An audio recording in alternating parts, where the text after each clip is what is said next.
그래서 우리가 인생 살아가면서 이제 신앙생활을 하고 말씀 중심으로 인생을 살아가고 기도하면서 하나님 중심으로 인생을 살아가기 위해서는 하나님을 체험하고 하나님을 깨닫는 이 날리지가 필요하다. 하나님을 체험하며 하나님을 깨닫는 이 지식을 가져야 된다는 거예요. 하나님과 대화를 나눠야 돼. 대화를.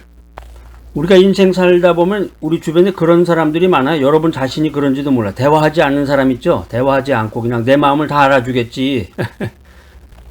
사랑하는 남녀, 사랑하는 부부인데도 대화를 안 해. 사랑의 언어를 표현을 안 해.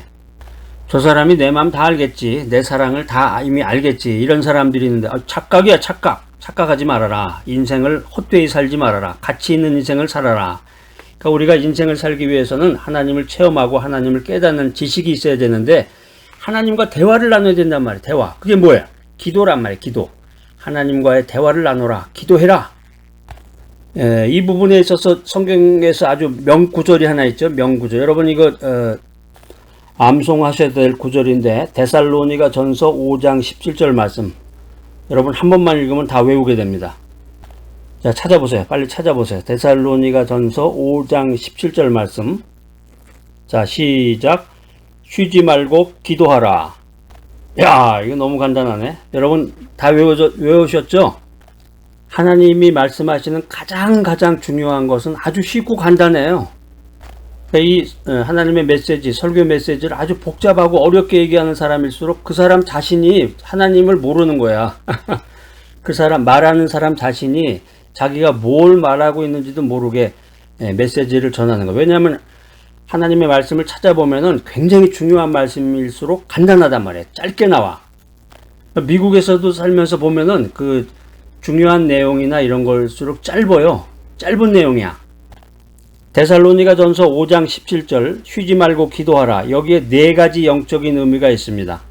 뭐 네 가지뿐만이 아니라 이 쉬지 말고 기도하라는 말 가지고서도 뭐 책을 몇 권을 쓸 수가 있는데 여러분들은 빨리빨리 하나님의 그 뜻을 알아차려야 되니까 네 가지만 아주 엑기스만 뽑아가지고 압축해서 여러분들에게 이 자리 앉은 자리에서 여러분들에게 전달해 드리고자 합니다. 쉬지 말고 기도하라. 여기 첫 번째 중요한 영적인 의미는 뭐냐면 쉬지 않고 기도하지 않으면 우리의 영이 죽는다는 거예요. 성경을 과학적으로 모든 걸 해석하려는 사람들이 있어요. 과학에 대해서 얘기를 해드릴게요. 의학자들에 의하면 인간의 육체는 호흡이 1분 이상 멈추면 산소 결핍으로 뇌가 손상이 됩니다. 호흡이 3분 이상 멈추면 뇌와 심장에 치명적인 타격을 주게 됩니다. 호흡이 8분 이상 멈추면 죽는다고 그럽니다. 이건 제 얘기가 아니라 의학자들 얘기예요. 과학적인 얘기예요. 그래서 우리가 사람이 죽었을 때 그러잖아요. 숨을 거뒀다라고 그러잖아요. 숨을 거뒀다. 그러니까 숨 쉬지 않으면 죽는 거예요. 여러분 사람 죽을 때 그 모습을 지켜봤는지 모르겠는데 막 숨을 하고 막 이렇게 심호흡을 하다가 그게 딱 멈추는 순간 죽게 된단 말이에요. 그러니까 우리 믿음의 사람 크리스찬들은 쉬지 않고 기도하지 않으면 영적으로 죽는 거예요. 이 기도라는 게 영적인 호흡이잖아요. 기도라는 게 영적인 호흡이란 말이에요. 하나님과의 대화하면서 영적인 호흡인데 쉬지 않고 기도하지 않으면 영적으로 죽는 것이다. 그러니까 저 사람이 과연 크리스찬인지 살아있는 크리스찬인가 제대로 신앙생활하는 크리스찬인가 아닌가 저 교회 장로님, 교회 권사님이 정말 제대로 신앙생활하는 크리스찬인가 아닌가 죽어있는 크리스찬인가 그 구분하는 방법이 아주 간단해. 무슨 그 리트머스 시험지 마냥 이렇게 쫙 넣어보면 바로 나오듯이 그 사람이 기도하는 사람인가 영적으로 기도하는 사람인가 항상 기도하는가 8분 간격으로 기도하지 않으면 죽은 사람이다라는 거야. 아까 이제 의학적으로 호흡이 8분 이상 멈추면 죽는다고 그랬는데 그걸 이제 연관시켜 가지고 8분 간격으로 기도하지 않으면 죽은 크리스찬이다. 쉬지 말고 기도하라. 여기 또 어떤 의미가 있느냐. 쉬지 않고 기도하지 않으면 우리 영이 어두움으로 가득 찬다는 거예요. 이 크리스찬들의 진정한 기도는 영적인 호흡의 관계성에서 우리가 찾아볼 수가 있습니다. 기도를 영적으로 해석을 하면은 내 안에 있는 그 어둠의 일을 뱉어버리고 주님의 생명의 빛을 받아들이는 거예요. 그래서 기도하지 않으면 내 마음속에 어두움과 부정적인 것이 나를 지배하고 빛이신 주님이 함께 거하지 못한다라는 거예요. 그러니까 말하는 중에 부정적인 말하는 사람 많죠. 그러니까 어떤 사람 얘기를 가만히 들어보면은 그 사람 말 중에 얼마나 부정적인 요소들이 많은지, no, 아니요, 안 돼, 이렇게 말하는 그런 말들이 얼마나 많은지를 보면은 그 사람의 신앙적인 상태를 알 수가 있습니다.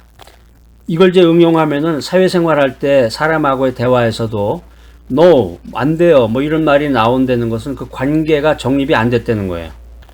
그래서 우리가 믿음 생활하면서 계속해서 부정적인 말을 자꾸 하고 원망하고 불신하고 계속해서 이 불안과 불신을 친구 삼으면서 내일에 대한 소망이 없는 사람은 기도하지 않는 사람이다, 이렇게 말할 수 있겠습니다.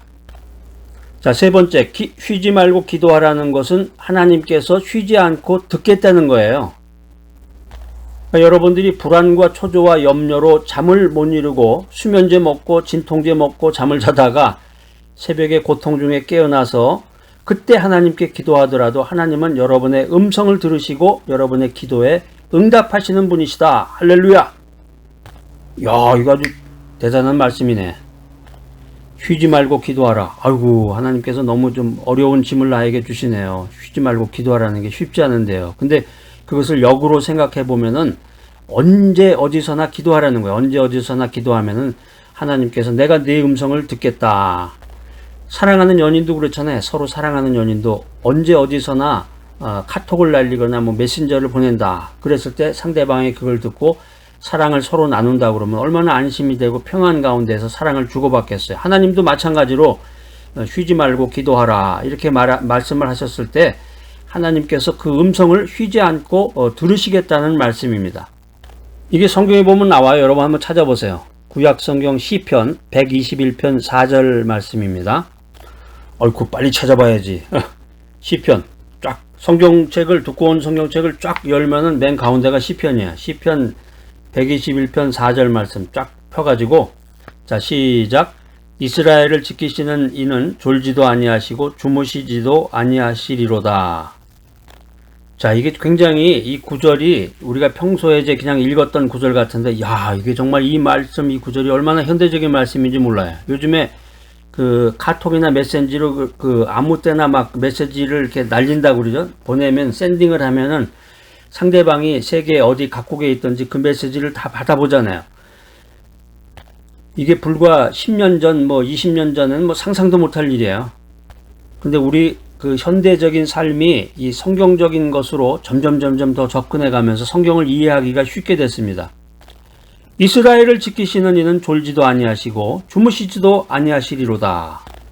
그래서 이 기도라는 것이 영적인 대화란 말이에요. 언제 어디서든지 하나님께 기도라는 게 뭐 꼭 어디 무슨 골방 같은 데 들어가서, 기도실에 들어가서, 기도원에 가거나 뭐 교회에 가서 이렇게 무릎을 꿇고 할렐루야 하면서 이렇게 기도하는 게 아니라 언제 어디서나 자기가 처해진 위치에서 잠을 자다가도 기도할 수 있고, 대도시에서 이제 지하철을 타고 가면서도 잠시 하나님을 생각하면서 기도할 수도 있고, 요리를 하다가도 기도할 수 있고, 설거지를 하다가도 기도할 수 있고, 사람을 만나러 가면서도 기도할 수 있고, 언제 어디서나 기도할 수 있단 말이에요. 영적인 대화. 여러분들이 실제로 그렇게 하고 있잖아요. 언제 어디서나 지하철을 타고 가면서도 카톡이나 메신저 날리고, 자면서 침대에 떡 누워가지고서도 메신저 같은 거 보면서 대화하듯이, 할렐루야, 이 기도를 언제 어디서나 이렇게 영적으로 하나님과 대화 나누면서 능력을 받고 은혜를 받고, 할렐루야, 믿음 생활을 할 수 있다고 하는 것입니다. 이게 정말 놀라운 일이잖아요. 아이고, 정말 놀랍네요. 그런데 감동이 하나도 오지 않는다. 이게 정말 그분은 아마 이미 돌아가신 분인지도 모르겠네. 영적으로 이미 잠자고 있는 분인지 모르겠어요. 데살로니가 전서 5장 17절 쉬지 말고 기도하라. 이미 이제 암송을 했는데 여기에 이제 네 가지 중요한 영적인 의미가 있는데, 첫 번째 뭐라고 그랬어요? 쉬지 않고 기도하지 않으면 우리의 영이 죽는다. 두 번째는 쉬지 않고 기도하지 않으면 우리의 영이 어두움으로 가득 찬다. 세 번째 뭐였어요? 쉬지 말고 기도하라는 게 하나님께서 쉬지 않고 듣겠다는 말씀이다. 네 번째는 쉬지 말고 기도하라는 그런 의미를 얘기하면서 이런 생각이 들 거예요. 교수님, 저 뒤에 계신 분이 그러네. 교수님, 저 질문 있습니다. 박사님, 저 질문 있습니다. 말씀해 보세요. 성도가 기도할 수 없을 때 어떻게 쉬지 않고 기도할 수 있습니까? 야, 그거 아주 굉장히 중요한 질문이네. 우리가 살다가 보면은 기도할 수 없을 때가 많아요. 여러분 다 경험해 보셨죠? 너무너무 어려운 일을 당했다거나 힘든 일을 당했다거나 인생을 살다가 정말 말도 못한 일을 경험할 때는 기도가 안 나와. 기도할 수가 없어. 그러니까 성도가, 믿음의 사람이 기도할 수 없을 때 어떻게 기도할 수 있는지, 어떻게 쉬지 않고 그때 기도할 수 있는지 잠깐 방학을 좀 가질까요? 아주 굉장히 중요한 질문인데 이게 성경에 다 나와 있어요. 성경에서 우리가 갖고 있는 그런 우문에 대해서 아주 명쾌한 답변을 해주고 있습니다. 자, 어디 있습니까, 교수님? 빨리빨리 한번 찾아보죠. 예, 로마서 찾아보시면 돼. 신약 성경 로마서 8장 26절로 27절 말씀. 자, 찾으셨으면 다 같이 한번 읽어보겠습니다. 시작. 이와 같이 성령도 우리의 연약함을 도우시나니 우리는 마땅히 기도할 바를 알지 못하나 오직 성령이 말할 수 없는 탄식으로 우리를 위하여 친히 간구하시느니라. 마음을 살피시는 이가 성령의 생각을 아시나니 이는 성령이 하나님의 뜻대로 성도를 위하여 간구하심이니라. 성도가 기도할 수 없을 때 성령께서 나를 아시고 나를 위해서 기도하신다. 성경의 로마서 8장에 이렇게 아주 명확한 말씀이 기록이 되어 있습니다. 자, 오늘 이 귀한 메시지 들으신 여러분들, 졸지도 아니하시고 주무시지도 아니하시는 그 하나님께 기도하며 영적인 대화를 나누고 믿음 생활을 해나가는 귀하고 복된 여러분 모두가 되시기를 간절히 기대합니다.